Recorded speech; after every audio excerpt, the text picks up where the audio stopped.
Thank you very much. Thanks for the introduction. I hope you can all hear me, because I'd rather not use the microphone if that's okay. Well, you know who I am, and I'd like to welcome all of you. I have family here. I have best friends here, Mike and Rhonda, Father John back there. I have my Y swimming buddies from the mornings at the YMCA, and lots of you who I see around and know.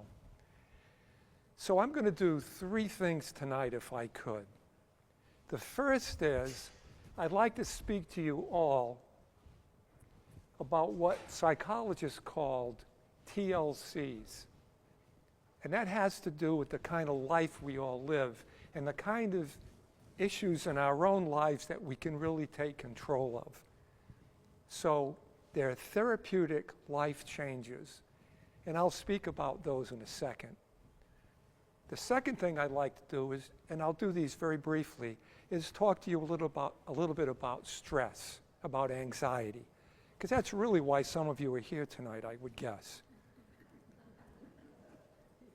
And the third thing I'd like to do, obviously, is talk about a silver lining and really what that means. So with that, I'm going to get started. The first thing is, there's a saying by Louisa Day Alcott that you might have heard before. And the saying goes like this: the storm is raging, but I'm learning how to sail my boat. And that's really why we're here tonight, isn't it? It's also the mantra of what we call positive psychology or resilience. The whole idea that life, even in these difficult political times, but life in general is challenging. And we all need to learn sort of how to sail our boat. So with that in mind, I want to just mention to you this whole concept of life changes that can make all the difference in the world. TLCs can do lots of things for us. They can foster individual self-being. They can certainly help with mental challenges, even mental disorders at times. And it can make all the difference in the world as to how we approach life from a physical or medical perspective and point of view. And they include several very specific things, 7 of them actually, that I'm not going to talk a lot about tonight. I'll just mention them to you. And maybe sometime in the future we can come back and spend a whole discussion just on these. But the kind of things we do in life can make all the difference in the world as to how well we do in life. Whether or not we smoke, for example. Whether or not we exercise, for example. You know, a few years ago at the Rehabilitation Center, the CEO at the time was very concerned about the number of people at the center who were smoking. And you might realize that both at our center, and by the way, in Cattaraugus County, the people a few years ago smoking, and it hasn't changed a lot, but some, was way above the national average. You probably all know that. We have a lot of smokers. So there was a great concern because of the amount that the agency was paying for health insurance. And a lot of it had to do with smoking. And so he asked me if there's something we could do about that. And I had just happened to read an article in the New England Journal of Medicine that talked about trying to help smokers quit. And in that article they said offering $100 to smokers to quit could make a big difference. I said, boy, that's interesting. So we decided to apply for a grant, which we got. And you're going to be surprised at what I tell you, but the grant allowed us to give $500 to any smoker who stopped for 6 weeks. Another $500 if they didn't smoke for the next 6 months. Pretty cool, huh? Now, there were some obligations involved in that. One is they had a weekly group meeting. And over the years, we did several of these group meetings. Now you're going to say, how do you know if they smoked, right? Well, at the time, there was an employee health nurse, actually the supervising employee health nurse, who had a little gadget that if you had smoked in the last 48 hours and breathed into it, would tell you.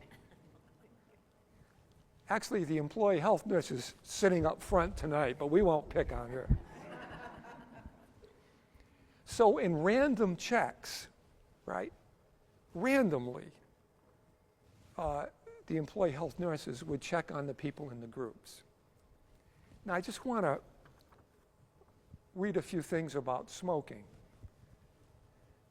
Smoke is 15% higher in disability rates, 50% more likely to be hospitalized for major illness.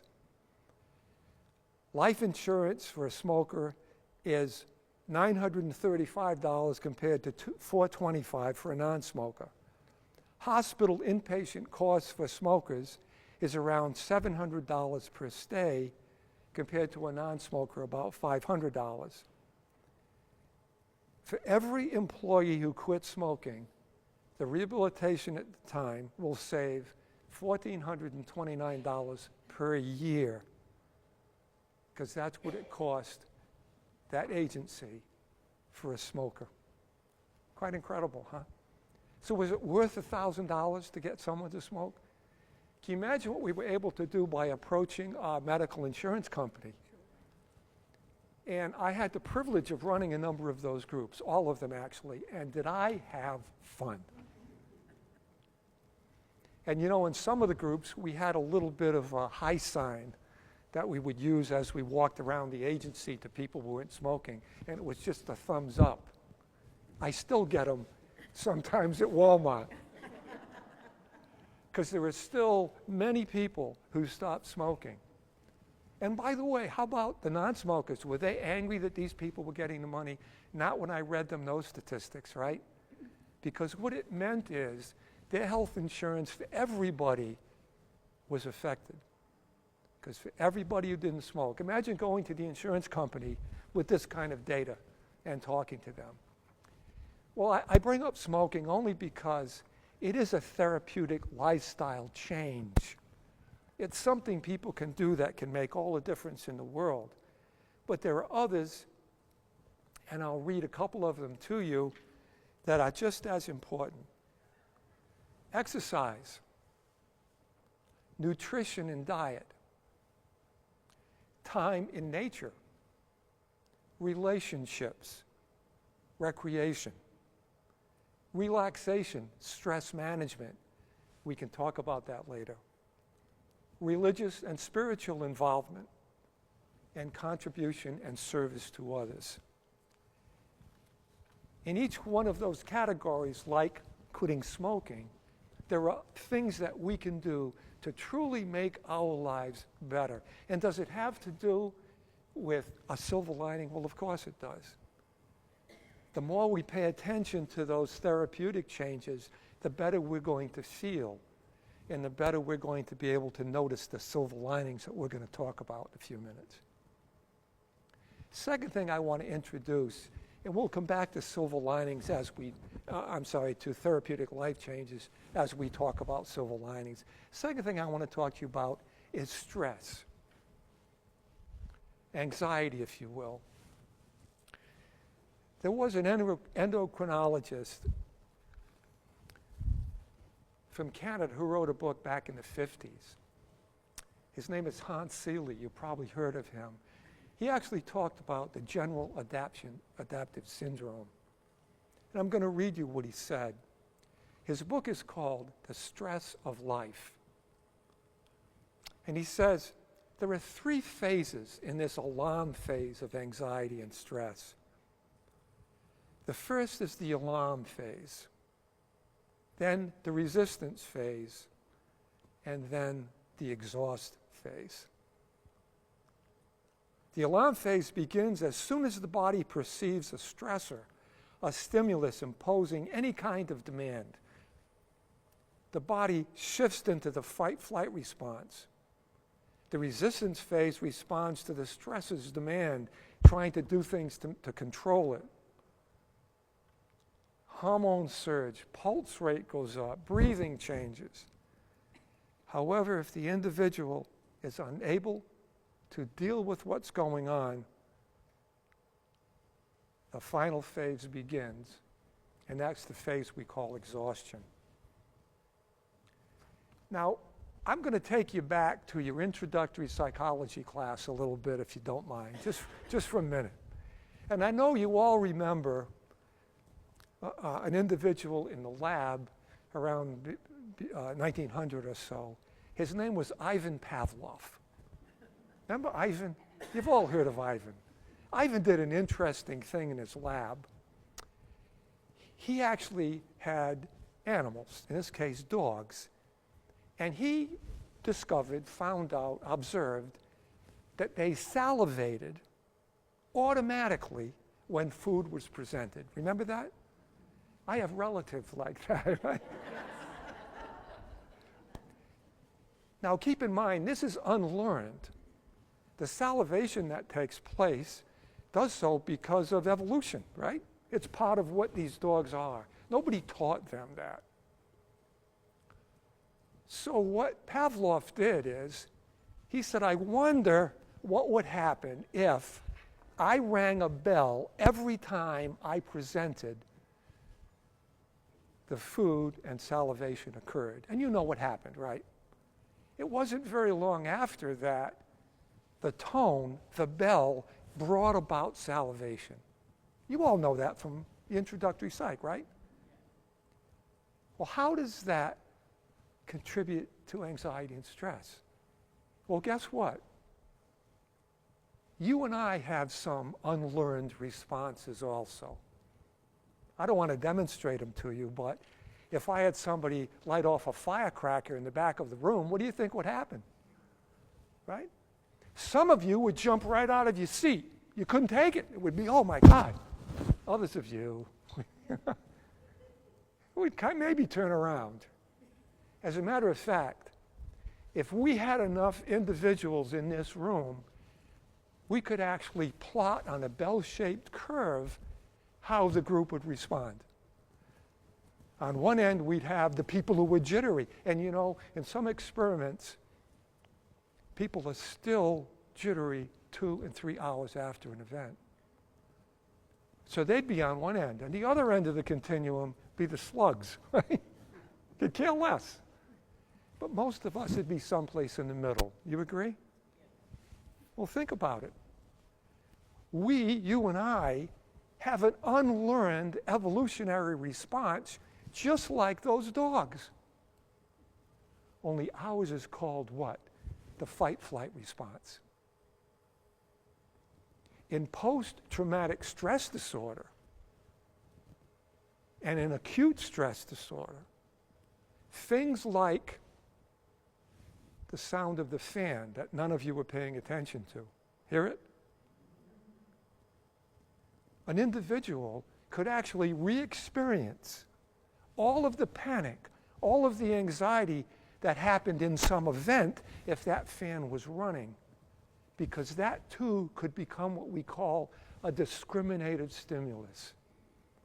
And in post-traumatic stress, I've had patients, veterans for example, who the humidity level can bring about anxiety.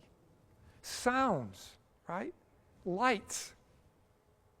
All of them associated back with their original experience that connected directly to this fight-flight response that we all have. So where does stress come from? It comes from pairing something with the response. Now, it doesn't happen all of the time. It doesn't happen to all of us. But if there are repeated events that we have to deal with that bring about that level of stress and response, discriminative stimuli can be in the environment to bring it about. I know folks these days watching television get a response. How many of you really? Tell me, raise your hand. Just watching TV, you can feel your heart racing. or your breath changing, right? An actual biological response that becomes connected to it. So understanding a little bit about stress is important because understanding stress leads us to what we can do about it. And maybe later tonight, if you have a question, we can talk just a bit about what might make a difference in terms of that kind of response. Okay, so now we set the stage a little bit. We know there are a variety of things you and I can do to make our lives better. Some of them aren't easy. The people I dealt with who quit smoking had one hell of a time. And for those of you who smoked at one point, including myself years and years ago, I understand how darn difficult it was. One of the people that stands out to me was a retired firefighter who already had difficulties breathing, COPD. And yet he told me that the best cigarette was after he mowed the lawn. His first group meeting said, "I'll never make it through this group, Doc. I love to smoke." Well, I could waive that $500, you see. And he said, "Well, I can make it till next week." The truth is, it wasn't me who stopped him smoking. It was the relationship he built up with the other members of the group. You know that. That's why it's so special about all of us getting together here tonight. This is community. And community makes all the difference in life no matter what we do. And so what made the difference in the smokers wasn't me, it was them talking to each other. What do you think the other people said to him? "Of course you can stop. I'm going to stop. I smoke as much as you. No, I'll try another week." Well, after 6 weeks, by the way, even though we gave them another 506 months, the truth is, if someone quits smoking for 6 weeks, they probably will never go back. Did you know that? That's all it takes. It takes a separation and getting up some morning and saying, "Boy, I feel pretty good." Huh? It means that they begin to notice biologically what's changed. So lifestyle changes and understanding stress are two of the components that are going to allow us to find the silver lining. So let's delve into that just a little bit. Oops. What is a silver lining? Well, as you can see, it's really the ability to perceive and have an optimistic mindset. What you and I say to ourselves every day makes all the difference in the world. If I were to describe myself, I would describe as a professional as being a psychologist who follows a particular perspective, right? And that is a behavioral perspective. In cognitive behavioral psychology, what we believe is the most basic component of even mental illness, at least some of them, have to do with what we say to ourselves. Now, mental illness, as you know, is on a continuum. At one end, we have some mental illnesses that are very heavily weighted biologically and genetically. And on the other end, we have many of them, some of them, who are really weighted more environmentally. That's not to say that both ends don't have some mixture, right? So when it comes to the end, and I'm talking things like depression and anxiety, these lend themselves very well to what we call a cognitive behavioral perspective. And you probably know the research on a cognitive behavioral perspective shows that it is as good in the short run as medication for depression and much better in the long run. So it's a very powerful tool in treating mental illness, depression. So what we say to ourselves, the hopeful approach enables people to view situations through a cognitive filter. What's a cognitive filter? It's what we're saying to ourselves, right? That's the filter. If we're saying, "Oh no, the sky's going to fall," that's going to have a great deal to do with how we approach whatever difficulty we're talking about. If we say, "I can manage this," we'll see that it can make a very big difference. the ability to find a silver lining and the construct of optimism, they go hand in hand. Studies indicate that the optimistic perspective has a buffering effect on the impact of stress that we just talked about. So if we've got this perspective and we can talk to ourselves, you know, a panic attack lasts about 15 minutes. I hope you never have one, but it's a terrible thing to experience. I'm sure you know that. But what should people in the panic attack say to themselves? Maybe it's going to last 15 minutes. That's what they should say. And secondly, this isn't my fault. Thirdly, I can't talk myself necessarily out of this, but there's a couple of very specific things I can do. I can breathe differently, right? So there's things we can do, but we don't blame ourselves, and it's likely to pass very quickly. So this whole idea of stress, optimism versus pessimism is not black and white. There's realism. There's realism in everything we see on TV. There's realism for what's going on around us. But we can get overwhelmed by it, washed into it, and that's when we begin to lose some control. Some practical tips, and this is really why I think you're probably here tonight, huh? How do I find the silver lining? That's what we're all saying to ourselves these days. And these are the tips I would sort of recommend to you that might make a big difference. Number one, it's a constructive effort. Practice compassion. Compassion toward others, not only moral and kind. Look what the Dalai Lama says. He says, if you want others to be happy, practice compassion. If you want to be happy, practice compassion. I think it's a great saying. Be grateful, right? Grateful of this, getting together, huh?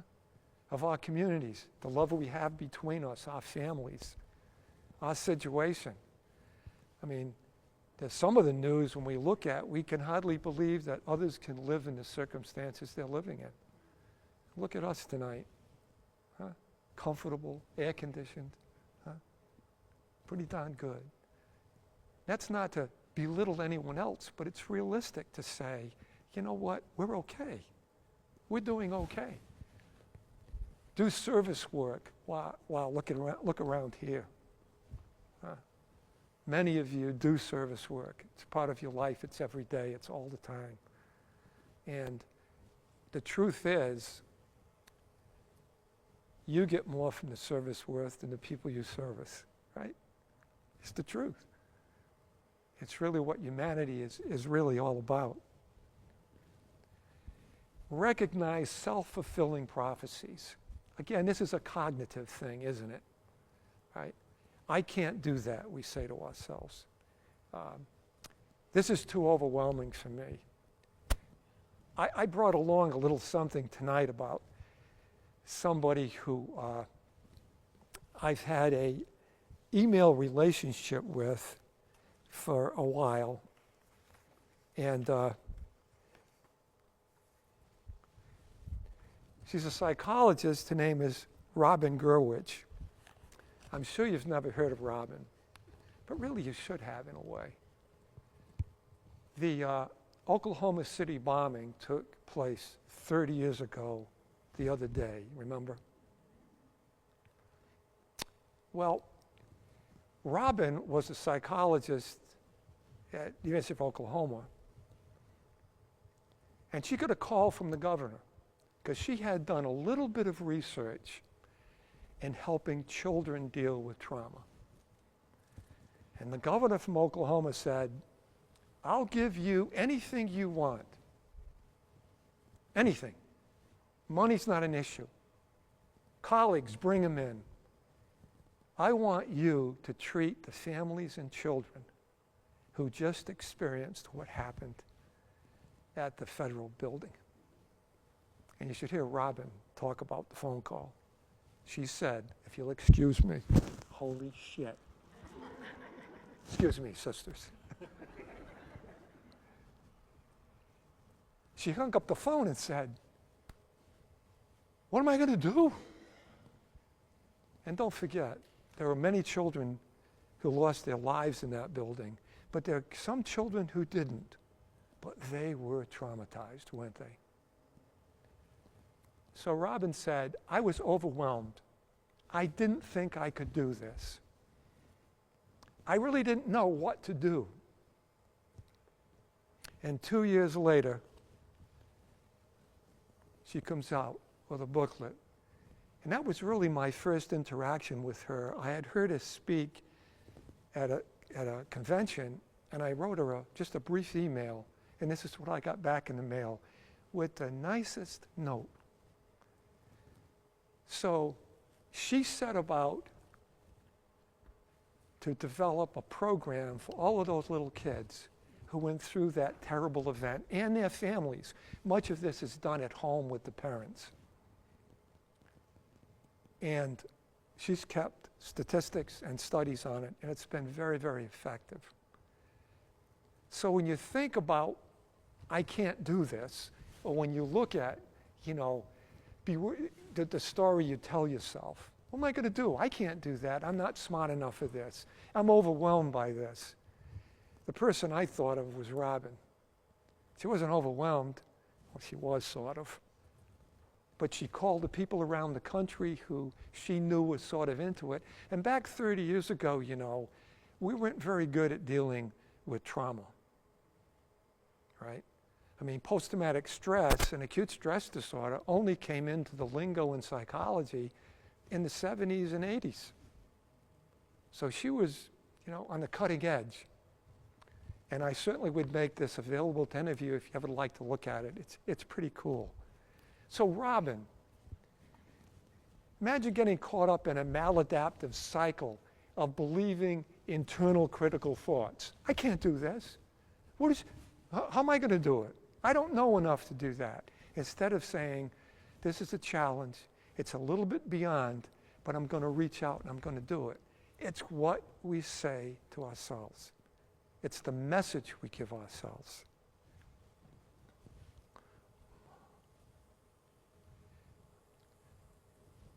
The serenity prayer, right? Looking for ways to cope. What a better way? Give me the courage to know what I can change and what I can't change. Now, give me the courage to change what I can says, get cooking. Do what you can. Huh? And there's lots of things some of us are doing right now in our lives to make a difference. But we also have to recognize that there may be some things we really can't do, can't change, can't get involved in. And the serenity prayer really leads us to that. Knowing when to let go versus taking action promotes empowerment and hope in any situation. We need to let go sometimes, don't we? There's sometimes we just can't do it. And identifying that is really what makes us, or could make us, more healthy. Find things to look forward to.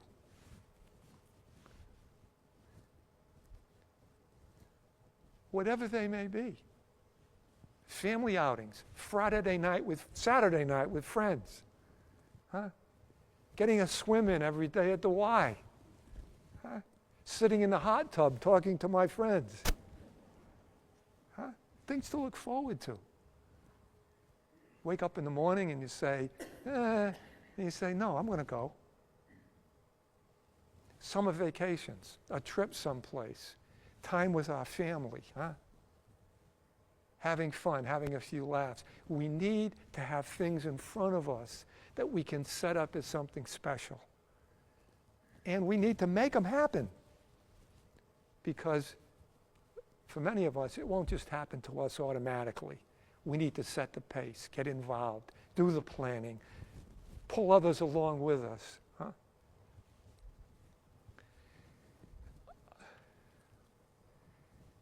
Perspective is everything. Consider it a challenge of a person giving a big task, Robin, right? Which they feel woefully underqualified. That's what she says. That's what I heard her speak. She said, I I'm just a lonely little psychologist teaching my little classes, and the governor calls me. Where the hell did he get my name? That's what she said. How did he know?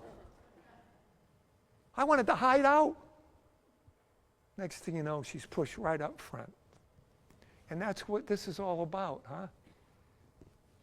Find good role models. How many of you in here have had role models in your life? Would you raise your hand? Look at us. I hope you were lucky enough to have the kind of parents I had. I'll tell you a story about my mom. My mom was born in Newport, Tipperary, Ireland in 1905. Around 1926 or so, she was milking a cow in the barn when my grandfather came and gave her her sister's passport and said, "You're going to America in 2 hours," because her sister Nora took off with her boyfriend. My mother had no intention of coming to the United States, particularly as an illegal immigrant, right? And she made it through Ellis Island.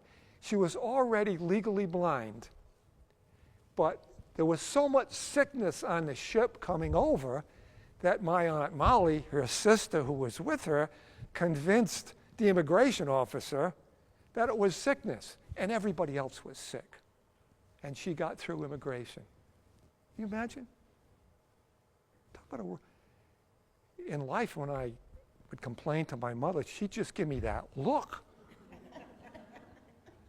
What do you have to complain about? The funny story is, though, every once in a while there'd be this banter between my parents, kind of jokingly, and he said, "You keep it up, I'll have you sent back."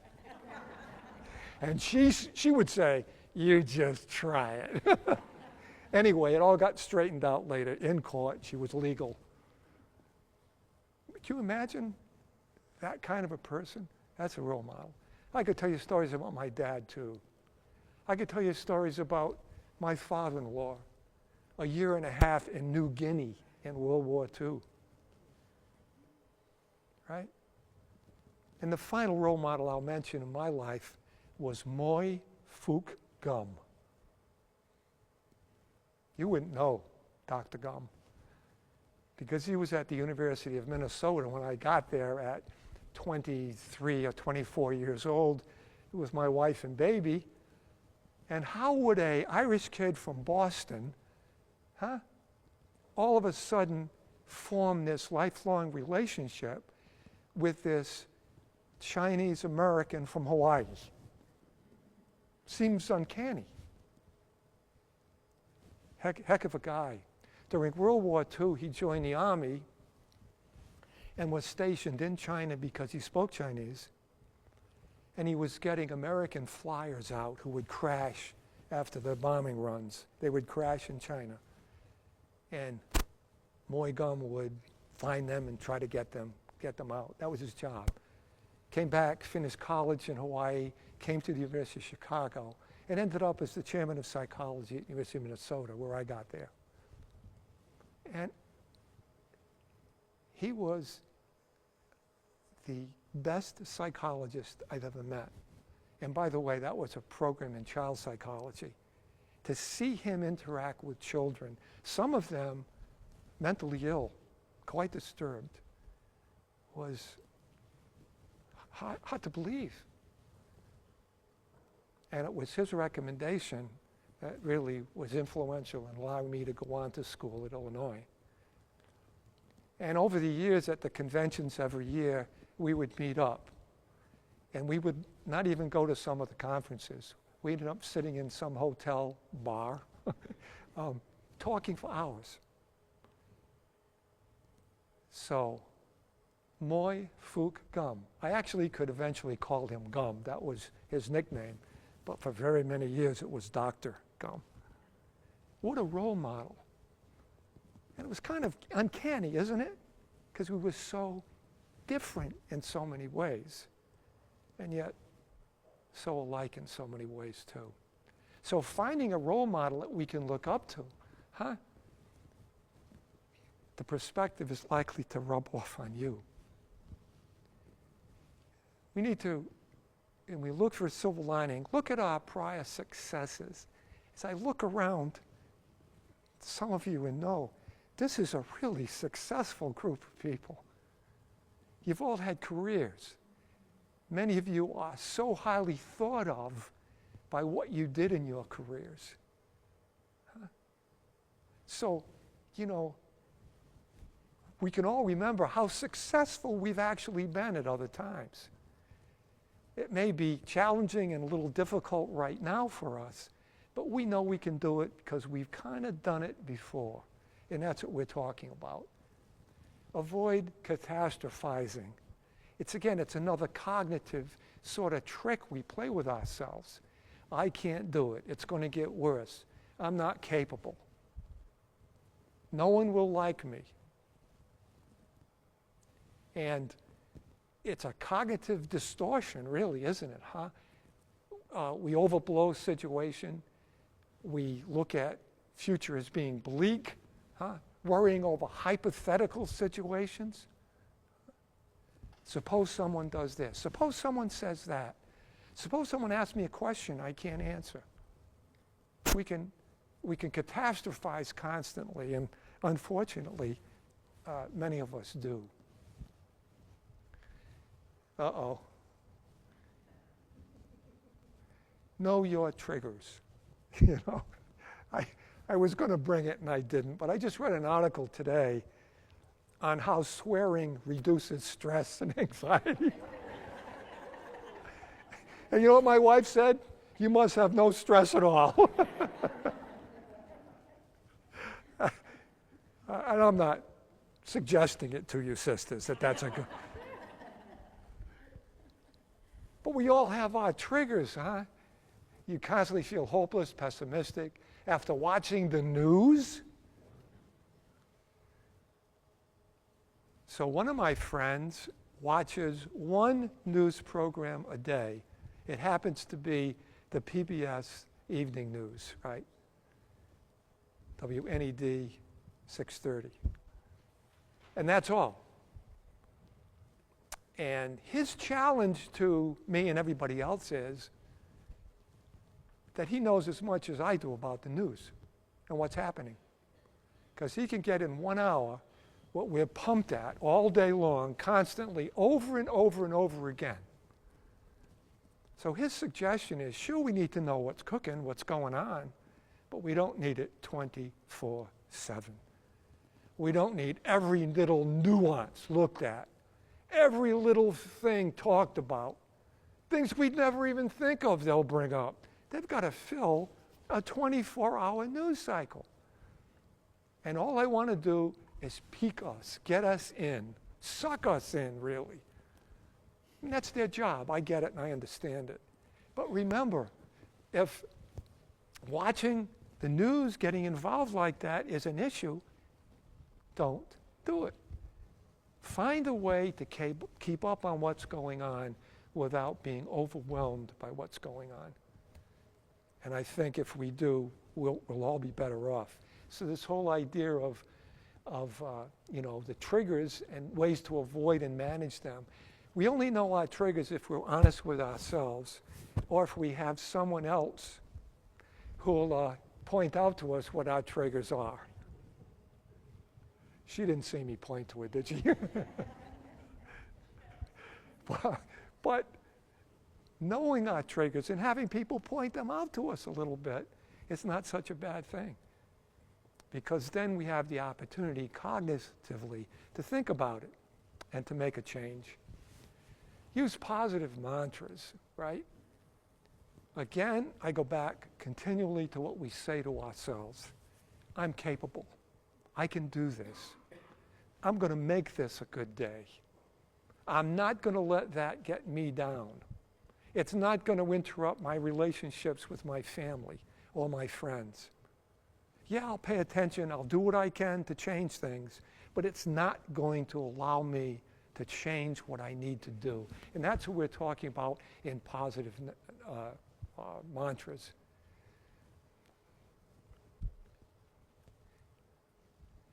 Do things that bring you joy. What do you do for yourself every day that's fun, that really brings you some joy? Reading might be it, huh? I like to dance. Dance. Put on the music in the living room and dance to it. Perfect. Very perfect. Take a swim. Take a walk. Day like today, most beautiful place in the world is right outside. Huh? So, do things that bring us joy. Have some fun. Have some laughs. We need to laugh. And even with all that's going on, there still is plenty to laugh at. Huh? Practice healthy life habits. That's what I began with tonight. I began with therapeutic life challenges. Things like being healthy, exercising, getting out in nature, volunteering. Persistent, negative, acerbated, unpleasant physical sensations, fatigue or feeling run down. By eating a healthy diet and getting adequate sleep, it's easy to feel positive, even facing a challenge. But if we don't take care of ourselves biologically, physically, we set ourselves up to over-respond to the stress response, which, as I said earlier, can be detrimental, certainly. Practice forgiveness. This is a tough one.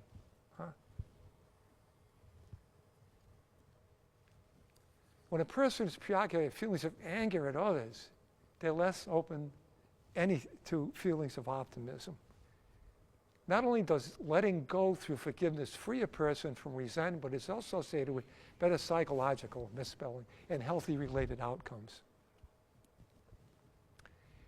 Model a positive attitude toward others. If we're gloomy, people around us are going to be gloomy too. If we're angry, people around us will be angry. So modeling makes all the difference in the world. And of course, it's particularly important to be that way around children. And be a socially responsible leader. Lots of research on this, folks, to talk about the kind of leadership in an organization or in a family can make all the difference in the world to that group and to that family. The ability of finding silver linings in all aspects of life, including work, is essential to positive mental health. Because if we're blue and down, depressed and angry, so is everybody else around us going to be. Because that's what we bring with us. And I know folks like that. So do you probably, huh? Who they're a downer. And it's going to affect not only themselves, but also other people. Well, that's some of the things we can do with a silver lining.